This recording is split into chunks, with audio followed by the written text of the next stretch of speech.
Docket number LEHM-2011. The cause of action is whether or not the descendants of the Pizer Lehman and Friedlander Kasper families acted in violation of the Privileges and Immunities Act, also known as the Comity Clause, of the 14th Constitutional Amendment. This cause of action is that they failed to share with all other United States citizens the good advice and wisdom which was bequeathed from their ancestors. The second cause of action involves the second restatement of contracts. All these United States citizens acted in reliance of receiving this valuable information. This second cause of action is that withholding such information is in such violation. While the lineage was established in Germany, it was continued in New York. It was here where the information was passed on to the next generation. Connecticut is the current residence of the living generation. Henceforth, this state has assumed ancillary jurisdiction.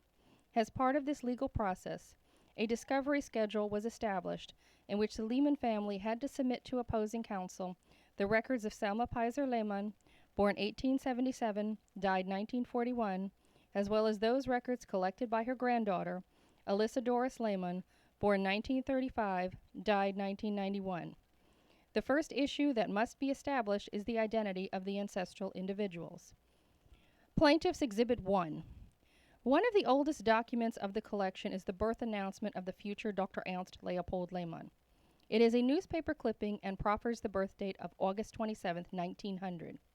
A hearing must be convened to establish whether or not it is conclusive verification of this date.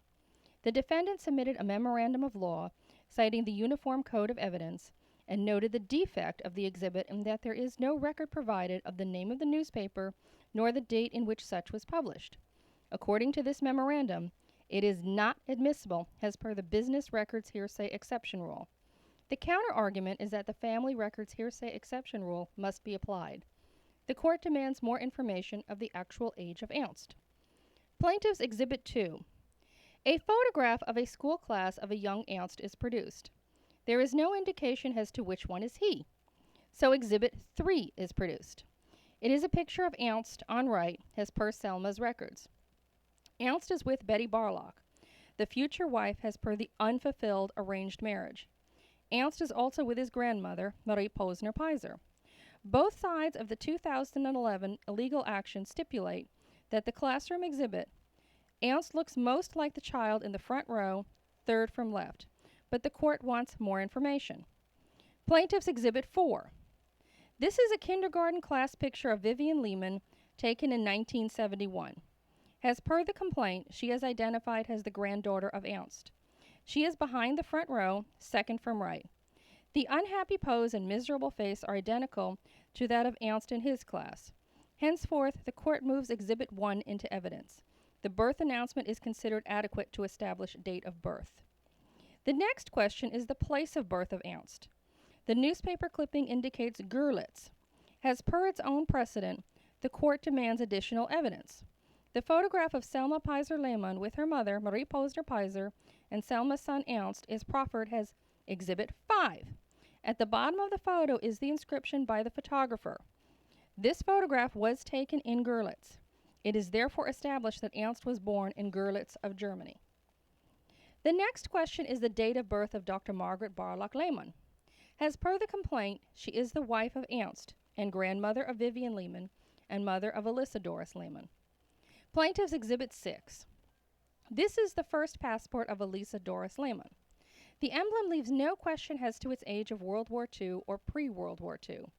The information leaves no question that Margaretta's place and date of birth was Baldenborg, Germany, on April 6, 1899. As per precedent, the court now requires physiological similarity between Margareta and another family member. Plaintiff's Exhibit 7. This is of Margareta skiing. She has pigeon toes. Plaintiff's Exhibit 8. This is of Vivian in high school. She has pigeon toes. The passport is admitted as evidence. The next question is the place of birth of Alyssa Doris Lehmann. The records of Selma Pizer Lehmann do not indicate this information. It is either Berlin, Hamburg, or the Hanseatic city of Danzig. Hamburg was the residence of Margareta in 1924. It is also where the Museum of Ernst Barlock may be found.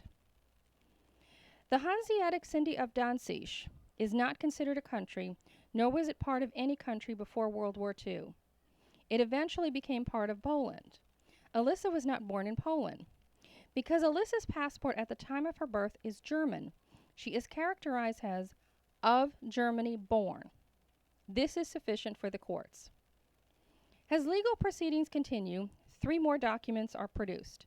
Plaintiff's Exhibit 9. This is the dissertation of Dr. Max Leopold Lehmann. It is from the 19th century.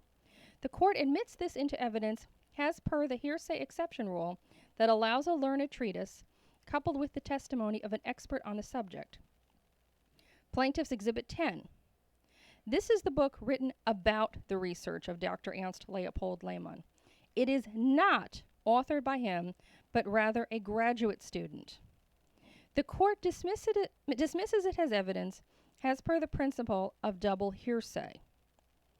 Plaintiff's Exhibit 11. This is the dissertation of Dr. Margaret Barlock Lehmann, Ph.D. It is admitted as evidence as per the learned treatise principle. And trial begins. A jury must decide if descendant Vivian Lehman must carve into stone and place in the public square all the good advice and wisdom she received.